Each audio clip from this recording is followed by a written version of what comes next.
noite, Deus te abençoe, que bom estarmos mais uma vez hoje reunidos em nome de Jesus para cultuarmos ao Senhor, para louvarmos o seu nome, sermos edificados e transformados pela sua palavra. Esse é o nosso desejo, que Deus nos abençoe, que sua paz domine o nosso espírito, não só hoje, mas sempre. Que Deus abençoe você, sua família, sua casa, o seu lar. Quero lembrar algumas coisas importantes que falei pela manhã. Ainda estamos em quarentena devido ao vírus, por isso permaneça em casa, saia o mínimo possível, tome as devidas precauções de higiene, tá bom? Desfrute e valorize a sua família, sua esposa, o seu filho, o seu pai. Desfrute da sua família, tenha comunhão com os seus, tá bom? Tire tempo para a sua vida devocional, leia mais a palavra de Deus, ore mais ao Senhor, busque ao Senhor, que você possa se dedicar a Deus nesse momento. É tempo de recolhimento, é tempo de nos humilharmos na presença de Deus, buscando a sua graça, buscando o seu poder, buscando a sua misericórdia. Nossa igreja criou um grupo de WhatsApp a fim de divulgarmos os nossos pedidos de oração. Estão lá todos os membros da igreja, criamos 2 grupos, só podem 256 pessoas, parece. Então temos 2 grupos de WhatsApp com todos os membros da igreja. Se por acaso você não está em um desses grupos, você possa entrar em contato com a igreja 2742-1979. Peça para incluir o seu número, deixe lá o seu celular e a gente vai adicionar você a esse grupo. Algumas pessoas saíram desse grupo achando que seria mais um grupo que todo mundo falaria, que todo mundo ia mandar recado e aquela coisa toda. Mas tem um recurso no WhatsApp que somente os administradores podem publicar ou postar qualquer coisa. Portanto, somente a liderança da igreja estará colocando os pedidos de oração. Portanto, se você saiu, entre em contato para que você possa ser reinserido nesse grupo. Tá bom? Qualquer informação que você precise, pode entrar em contato com o telefone da nossa igreja ou através das nossas redes sociais. Estamos também com um delivery solidário. Você que é do grupo de risco, é idoso, não pode sair de casa, entre em contato com a igreja e os nossos jovens farão chegar às suas mãos aquilo que você precisa, seja uma compra, um remédio, seja inclusive fazer um depósito bancário, nós estaremos fazendo isso para você. Durante essa semana eu até me emocionei de ver lá no grupo os nossos jovens se mobilizando, não, eu vou, deixa que eu vou, para atender os nossos idosos. Que Deus abençoe a nossa juventude, que Deus faça crescer cada vez mais o amor dele nos nossos corações, que tudo isso sirva de aprendizado para nós e que Deus venha avivar o nosso coração e nos voltarmos cada vez mais uns para os outros e para Ele. Quarta-feira, nosso culto de oração, estudo bíblico online, não perca o horário, 19h30, quarta-feira, 7h30 da noite, que possamos juntos adorar ao Senhor, louvarmos ao Senhor e estudarmos a sua palavra. Vamos orar?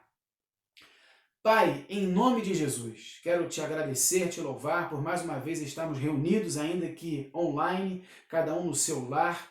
Quero te agradecer porque estamos aqui para louvar ao Senhor, para bendizer o seu nome e para ouvirmos a sua palavra. Que o teu nome seja glorificado, que teu Santo Espírito haja nas nossas vidas, abra o nosso coração e nos permita render ao Senhor um louvor que é digno do Senhor.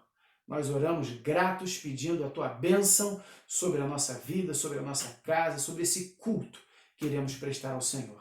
Nós oramos assim, no nome santo e poderoso de Jesus. Amém.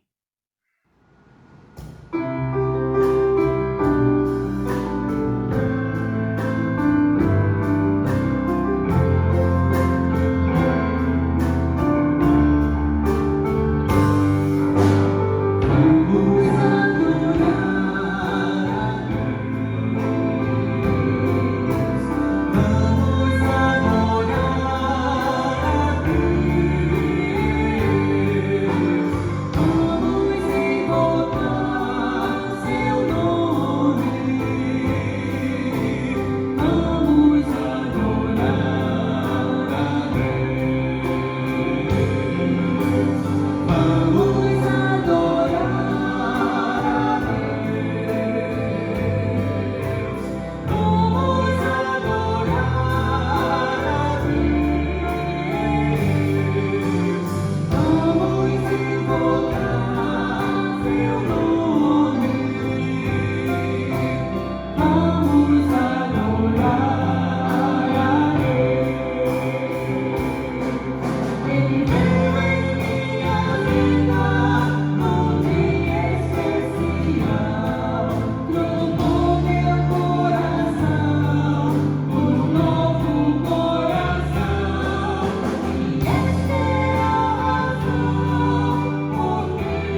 orarmos a Deus, não é verdade?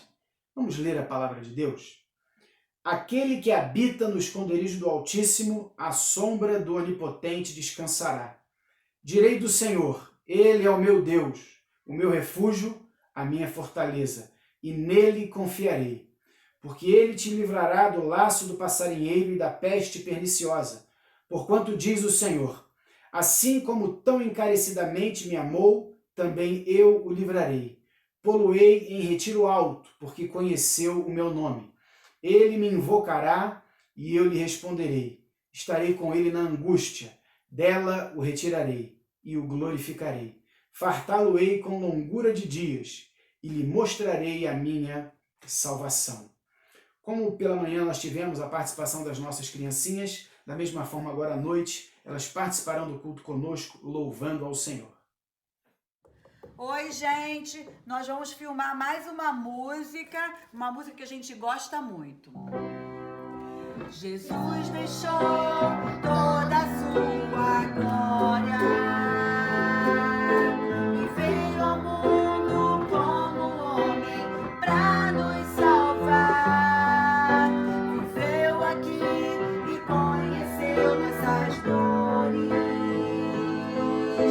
mas tudo ele sofreu e venceu em nosso lugar, pra nos mostrar que o Criador, o único Deus, nos ama e deseja restaurar. Seu perdão vai além do céu, nenhum monte é tão alto, nenhum vale tão profundo como o amor do nosso Deus. Grande, tão grande, alto, tão alto, fundo, profundo, é maior que o mundo, mas é pequeno, cabe lá dentro do coração de quem se entrega ao Salvador. Você também, meu amigo, precisa abrir o seu coração e receber o amor de Deus, se entregando a Jesus. Grande, tão grande, alto, tão alto, fundo, profundo, é maior que o mundo, mas é pequeno, cabe lá dentro do coração de quem se entrega ao Salvador. Seu perdão vai além do céu, nenhum monte é tão alto, nenhum vale tão profundo como o amor do nosso Deus. Que bênção, graças a Deus. Antes de continuarmos a louvar a Deus, quero lembrar que nós estamos em campanha de missões mundiais. Precisamos levantar 52 mil reais. Esse alvo foi a própria igreja que estabeleceu para ela mesma. E que Deus nos abençoe para que possamos superar, com a graça e a ajuda de Deus e a generosidade do seu povo, superar esse alvo para que a obra de missões cresça cada dia mais. Se você quer fazer sua contribuição, trazer a sua oferta, você pode ir à igreja em horário comercial, mas estamos também colocando o número da nossa conta para que você evite sair de casa. Pode fazer isso pela transferência bancária, se você for sair mesmo e mora longe da igreja, quer ir ao banco, enfim, faça como você achar melhor. O importante é participarmos na obra de Deus. Que Deus possa nos abençoar e enquanto ouvimos o louvor, que nós possamos considerar essas questões no nosso coração.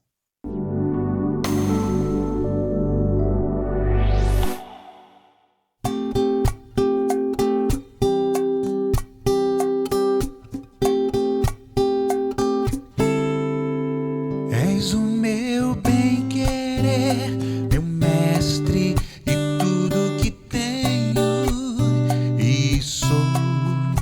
Vem de tua mão, Senhor, que se estende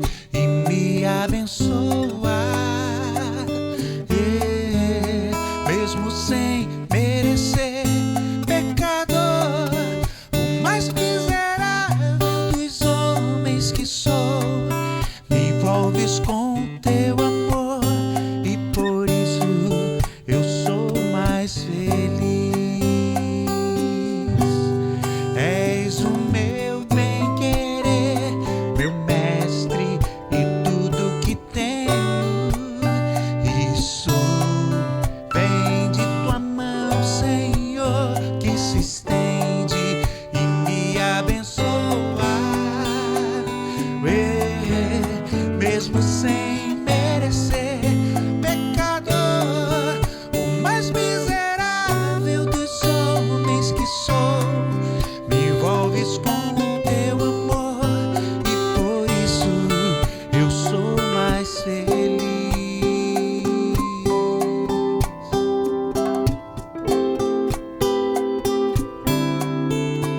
Se a vida quer me tirar de ti, me afastar, me destruir, eu clamo a ti, Jesus, e tu me das a tua vitória, pois estou bem certo de que nada, nem na morte, nem na vida, vai me afastar de ti, de tua bênção e do teu amor.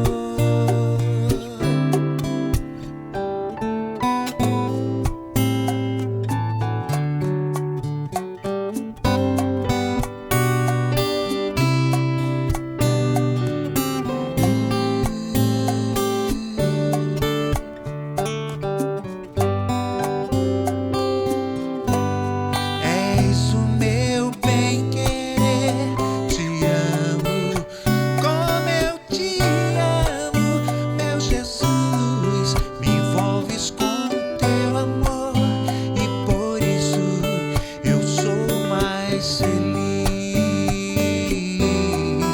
Me envolves com teu amor e por isso eu sou mais feliz. Me envolves com teu amor e por isso eu sou mais feliz.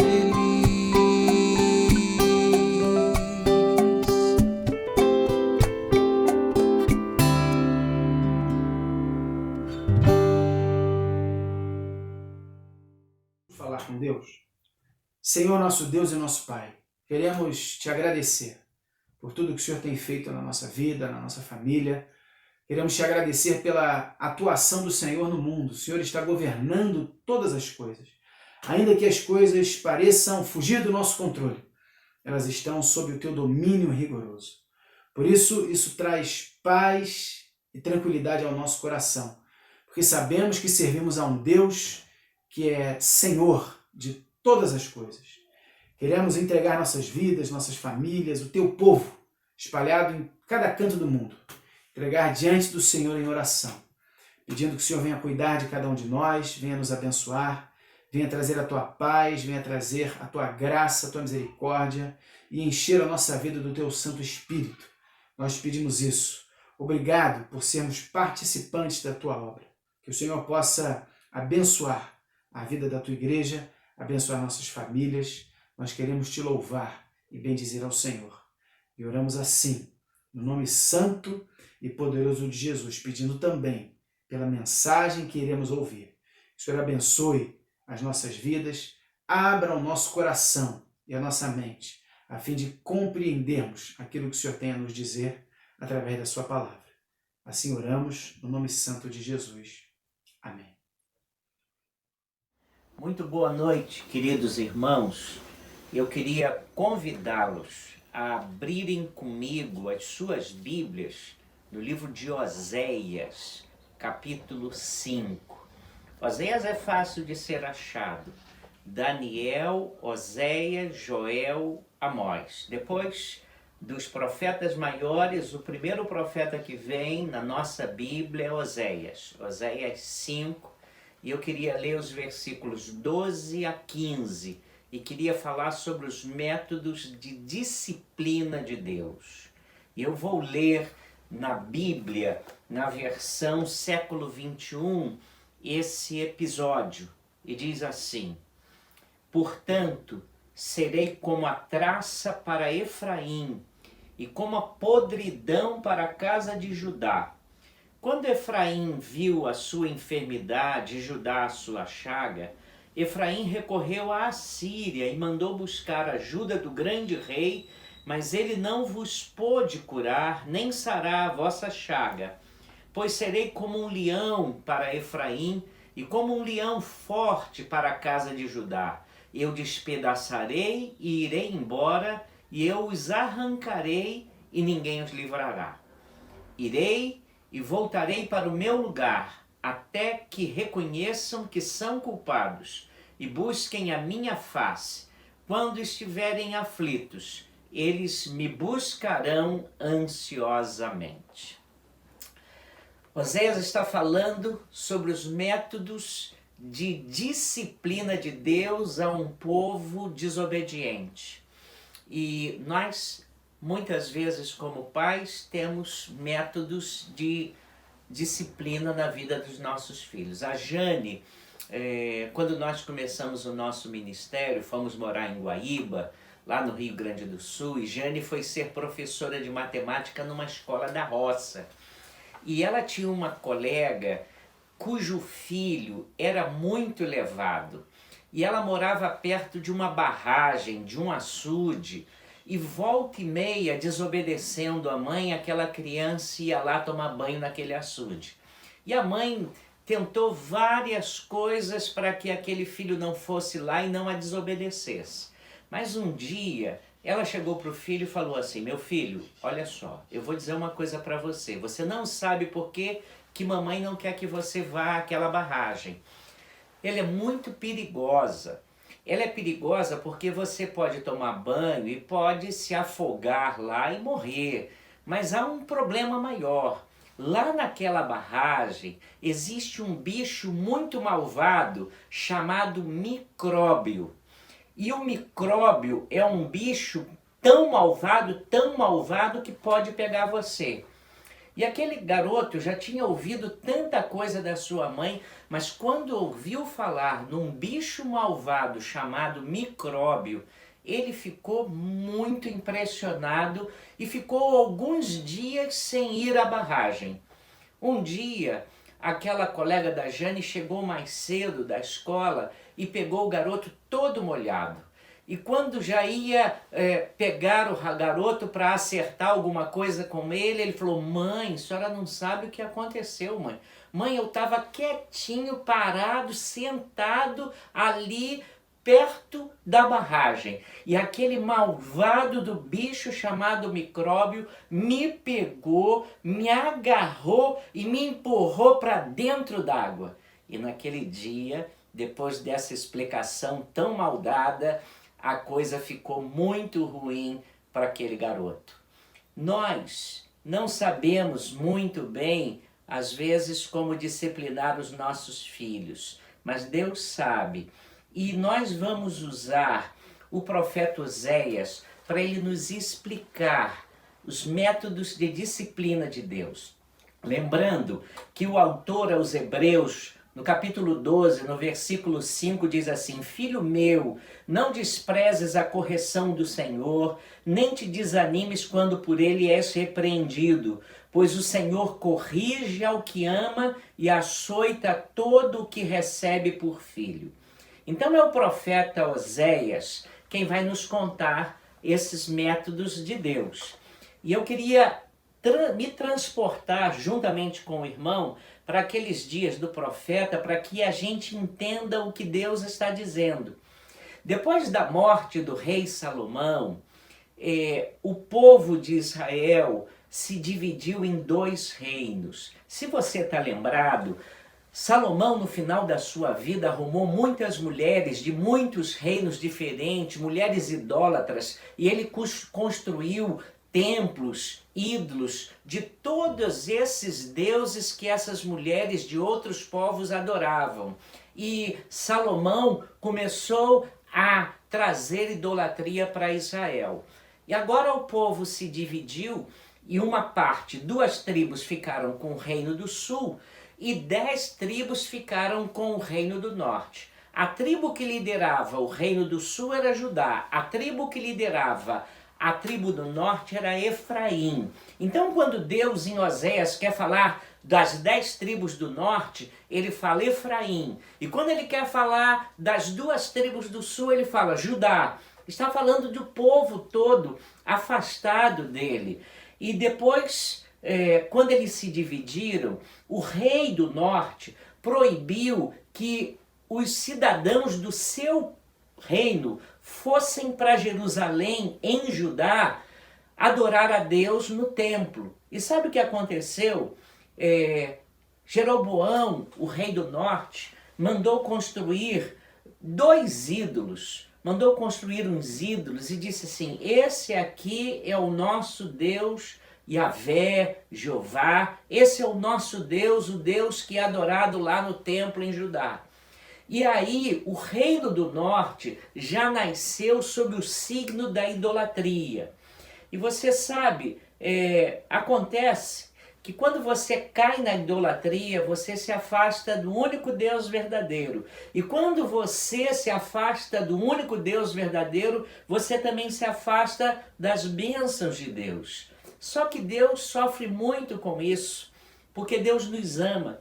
Deus sabe que quando o povo o desobedece, como consequência vem intenso sofrimento, vem tragédia, vem muita dor. Então, pela boca do profeta Oséias, Deus diz, porque ama o povo, vai discipliná-lo e vai usar alguns métodos. E o primeiro método que ele vai usar é o método da traça. Isso está no versículo 12. E ele diz assim: portanto serei como a traça para Efraim. A versão diz assim, uma outra versão: o povo de Israel será esmagado e quebrado por meu juízo, pois está decidido a adorar ídolos. Destruirei Israel como a traça acaba com a lã. Tornarei Judá tão fraca quanto a madeira podre. Traça é aquele insignificante inseto que, por ser muito pequeno, minúsculo, ele se introduz nas nossas roupas, nos nossos móveis, nos nossos livros e vai carcomendo aos poucos, roendo tudo e vai destruindo. Vai comendo aquelas coisas vagarosamente, lentamente, paulatinamente, e nós nem nos damos conta, mas ela vai debilitando as suas fibras e quando nós vemos, ela já danificou todo o nosso vestuário, danificou os nossos livros, danificou os nossos móveis. Eu tenho uma cunhada que ela tinha um móvel de cama lindíssimo e um dia ela percebeu que estava todo ele corroído por causa das traças.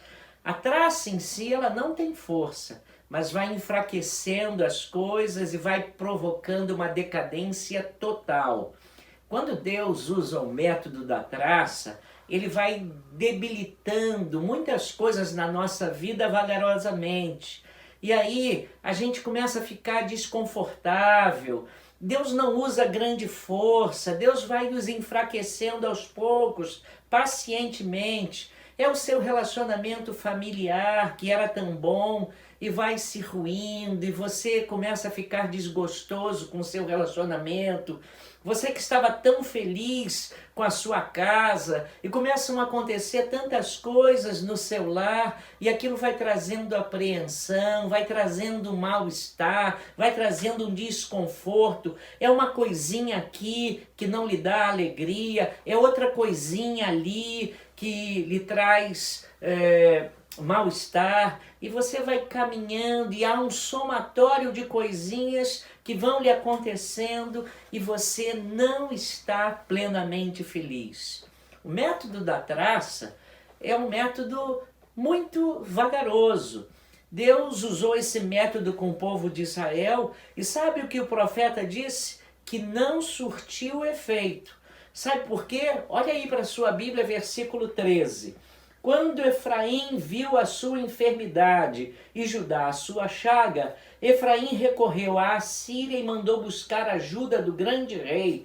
Mas ele não vos pôde curar, nem sarar a vossa chaga. Eles foram atrás do rei da Síria, em vez do povo se voltar para Deus, voltou-se para um país, para um governante, voltou-se para um outro modelo, voltou-se para um outro rei. Em vez de consertarem a sua vida com Deus, foram procurar respostas para a sua insatisfação em outras coisas. A gente faz assim: ah, não, esse meu emprego, é meu emprego, se eu arrumar um emprego melhor, a minha vida vai melhorar. Não, é essa casa, eu preciso alugar outra casa, eu preciso comprar uma casa, não, eu preciso comprar uma roupa nova, eu preciso de amigos novos, eu preciso de um novo trabalho. É um método que causa desconforto, mas em vez de nós muitas vezes buscarmos a Deus, nós buscamos outras coisas. Ah, vou mudar meus hábitos, vou mudar meus ares. E eu conheço muita gente que está com a sua vida em desordem, que está vivendo uma vida infeliz, mas não quer se voltar para o Senhor. Às vezes nem desconfia que Deus está usando na sua vida o método da traça, aos pouquinhos trazendo insatisfação, debilitando, enfraquecendo, corroendo tantas coisas que têm valor e a pessoa não se sente bem.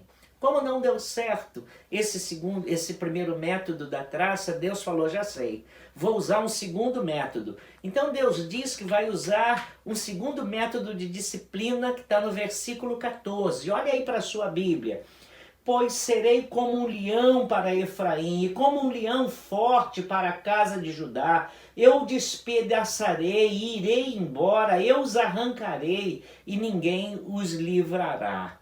Segundo método que Deus diz que vai usar para disciplinar, porque Ele disciplina a quem ama, Ele diz que Ele vai chegar como um leão, desenfreado, violento, agarrando a sua presa, destroçando-a por completa. Deus está dizendo que vai usar agora um método muito rígido, muito duro.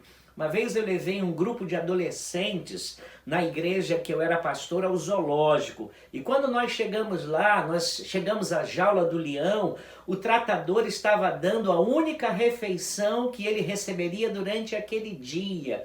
E nós ficamos impressionados como ele comeu aquilo com uma avidez tão grande. E nesse método terrível, Deus vai destruindo todas as nossas esperanças. Aí você põe sua fé no dinheiro que você tem no banco e de repente ele evapora com uma crise mundial. Aí você põe a sua fé no carro novo que você comprou e você bate ou é abatido.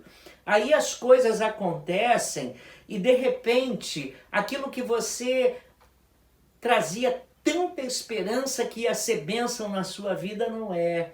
Você se apega a bens materiais, se afasta de Deus porque está cheio de si, está com títulos grandes, você finalmente conseguiu terminar a sua faculdade, a sua pós-graduação, você está confiando na sua inteligência, na sua sabedoria, na sua sagacidade, na sua capacidade, nos seus talentos, e de repente nada disso tem valor, porque de repente você não consegue muita coisa com isso. Deus disciplina muitas vezes a gente dessa forma. Com que propósito? Para que se voltem para Deus, para que deixem de confiar nelas mesmas, para que você deixe de confiar nos seus bens, para que você venha mais para perto do Senhor. Foi isso que Deus fez com aquelas nações. Mas sabe de uma coisa? Deus usou o método do leão com Judá e Efraim e não deu certo. Como não deu certo também o método do leão, Deus promete que vai usar um último e o pior método que ele tem para usar. É o método mais terrível.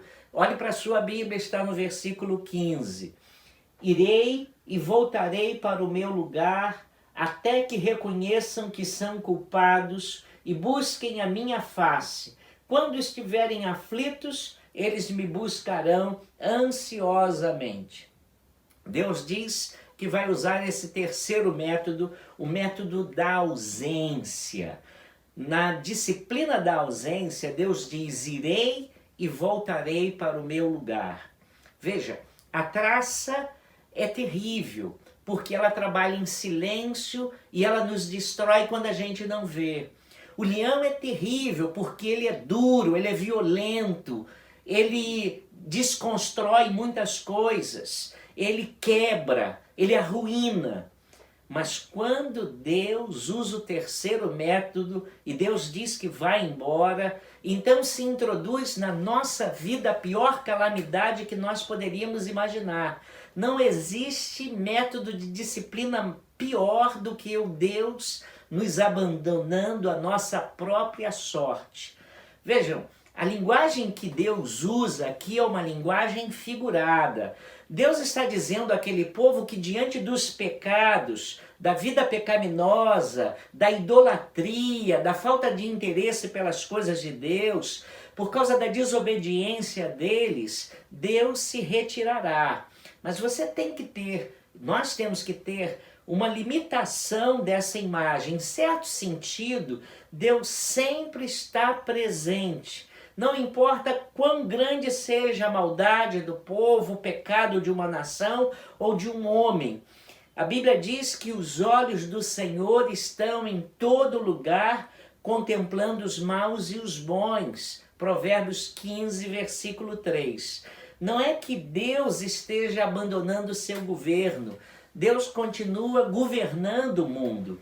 Mas quando Deus se ausenta, significa que ele entrega o homem à sua própria sorte, entrega o homem às suas próprias maldades, aos seus próprios gostos, às suas próprias escolhas, às suas próprias decisões.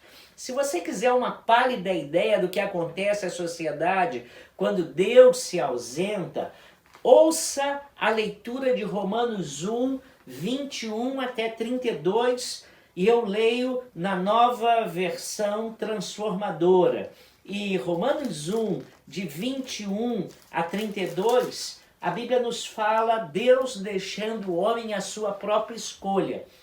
Sim, eles conheciam algo sobre Deus, mas não o adoraram nem lhe agradeceram. Em vez disso, começaram a inventar ideias tolas e com isso sua mente ficou obscurecida e confusa.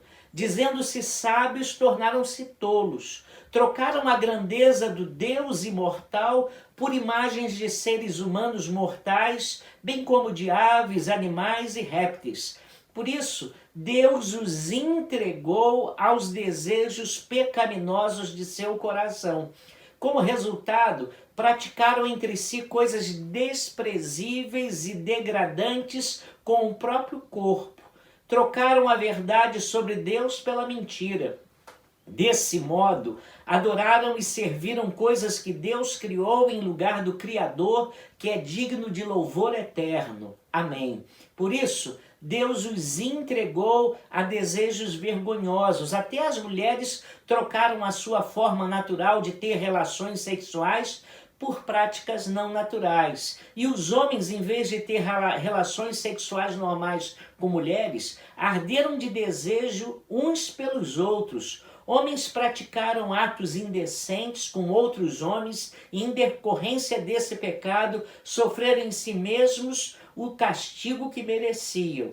Uma vez que consideraram que conhecer a Deus era algo inútil, o próprio Deus os entregou a um inútil modo de pensar, deixando que fizessem coisas que jamais deveriam ser feitas. A vida deles se encheu de toda espécie de perversidade, pecado, ganância, ódio, inveja, homicídio, discórdia, engano, malícia, fofocas. Espalham calúnias, odeiam a Deus, são insolentes, orgulhosos e arrogantes, inventam novas maneiras de pecar e desobedecem a seus pais, não têm entendimento, quebram suas promessas, não mostram afeição nem misericórdia. Sabem que, de acordo com a justiça de Deus, quem pratica essas coisas merece morrer, mas ainda assim continuam a praticá-las. E o que é pior, incentivam outros a também fazê-lo. Quando Deus se ausenta, o homem perde a sabedoria, o homem perde a santidade, o homem perde a fortaleza e perde o amor. Quando Deus vai embora, nesse método terrível, o homem começa a declarar que o pecado não existe. O homem começa a dizer que aquilo que é bom é mal, o que é mal é bom. Começa a dizer que o que é doce é amargo e o que é amargo é doce. E aí a moral se dilui e se transforma em temas de gracejos de filósofos ímpios. Olha só para o nosso mundo hoje. Parece que temos razões suficientes para pensar que Deus está nos disciplinando pelo seu último e mais duro método, o método da ausência.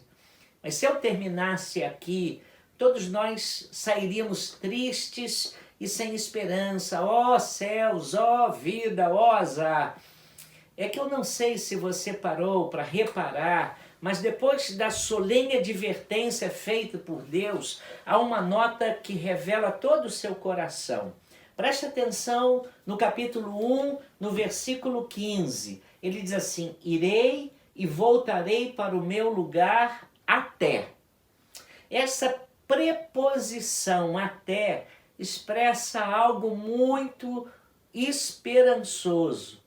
Ela sugere que Deus vai se retirar, mas ainda não é o fim. Parece que ele está dizendo o seguinte: eu vou ser duríssimo com vocês, eu vou deixá-los à própria sorte de vocês, e vocês dizem que pecado não existe, vocês vão viver no pecado e o sofrimento virá e vocês não vão perceber por que estão sofrendo tanto. Eu vou embora, mas saibam que este não é o meu desejo, essa não é a minha vontade. Eu vou, mas eu quero voltar. Eu vou, mas eu não quero ir. Eu vou para o meu lugar, mas eu vou deixar uma porta aberta.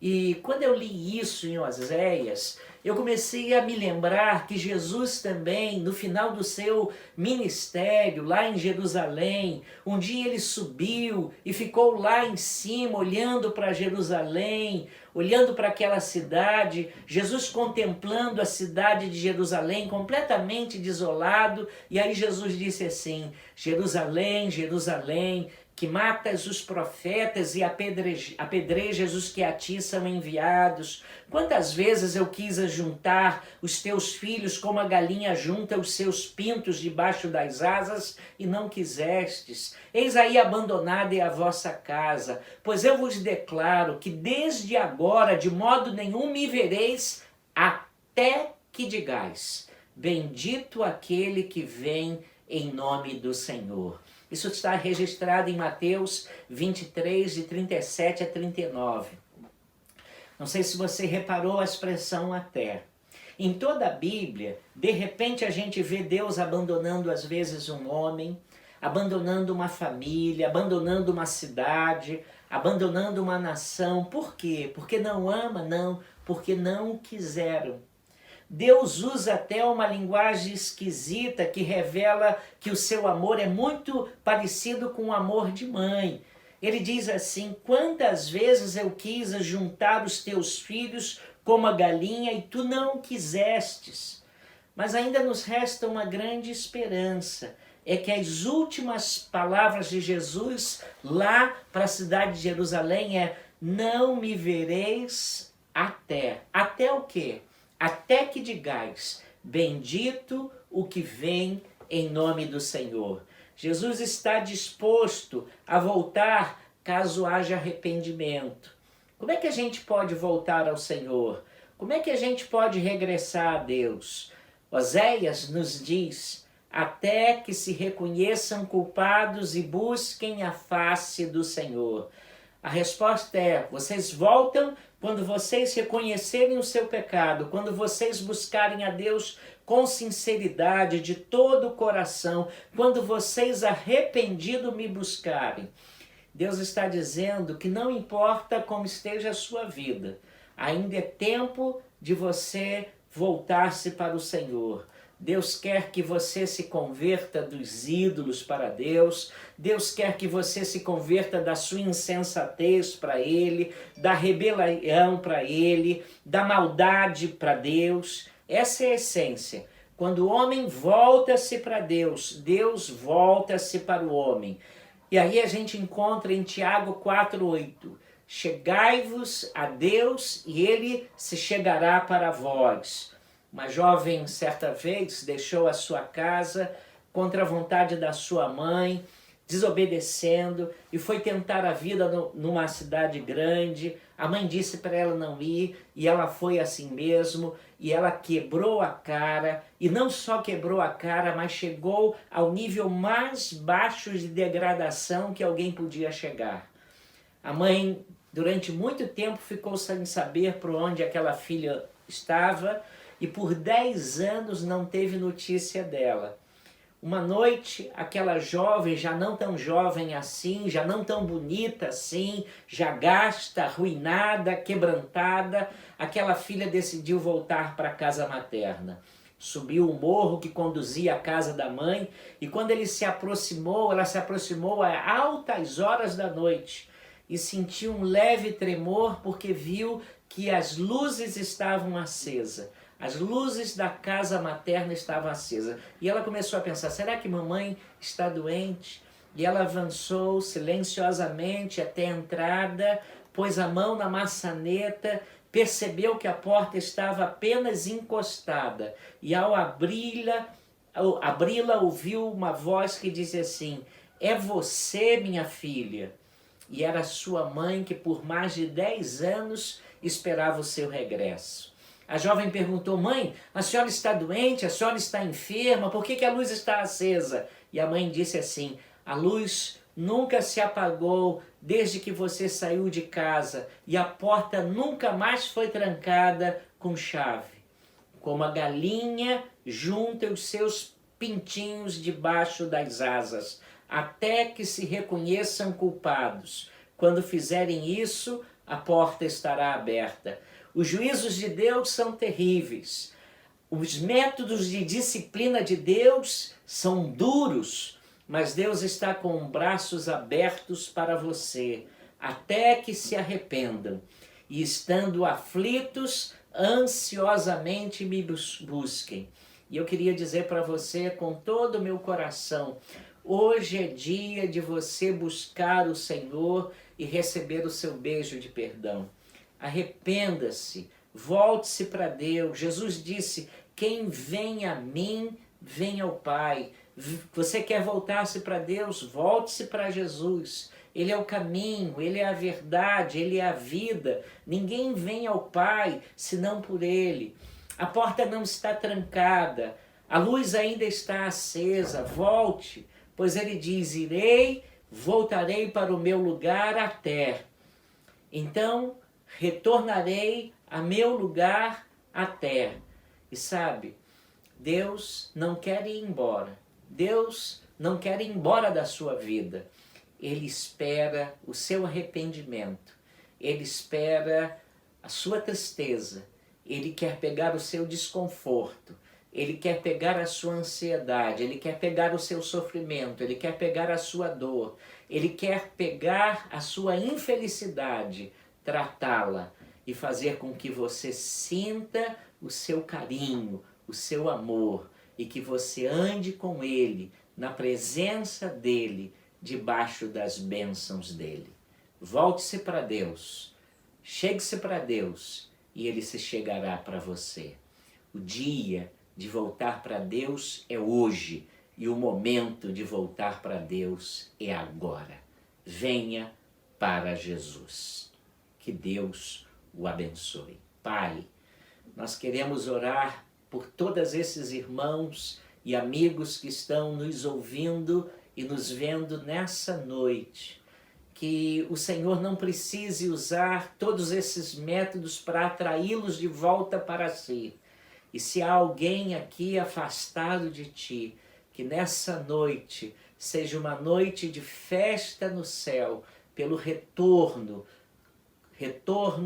contrito, com coração pesado, recebendo Teu abraço, recebendo Teu perdão, recebendo Teu beijo, para que haja festa, não só aí no céu, mas nesse coração restaurado pela Tua graça. Pedimos isso Em nome de Jesus. Amém. Que Deus o abençoe.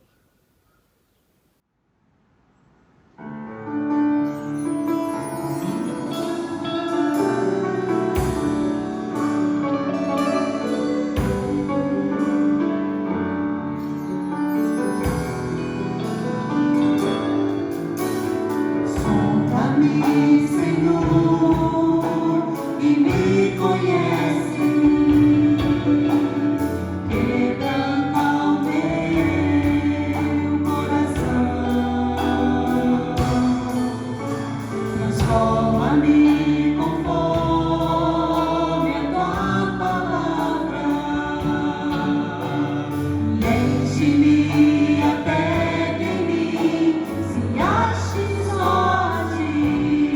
Então,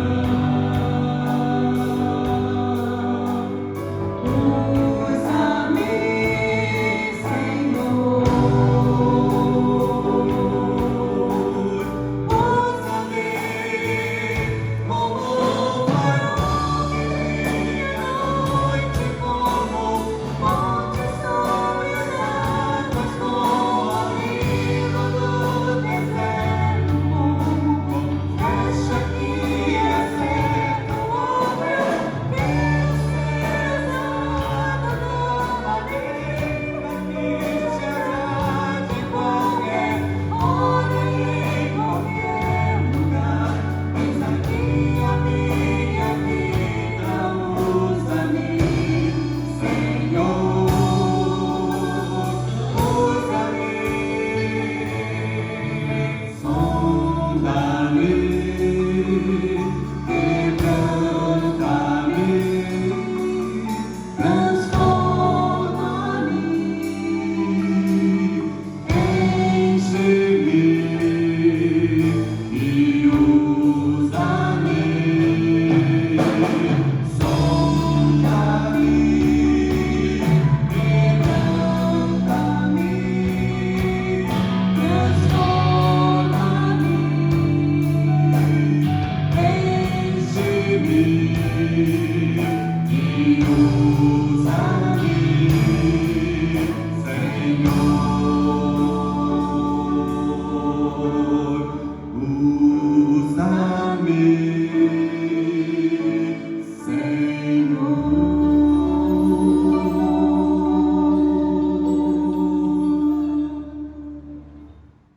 Graças a Deus, meus jovens, como é bom podermos ouvir a palavra de Deus, podermos louvar o seu nome.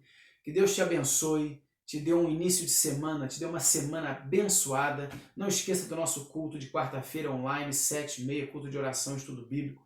Você possa se lembrar das recomendações que eu dei no início do culto. Qualquer coisa que precisar, entre em contato com a nossa igreja. Meu desejo é que Deus abençoe você, abençoe sua casa, e com o som dos instrumentos no pós-lúdio, estamos terminando esse nosso culto em espírito de oração, e que Deus nos abençoe.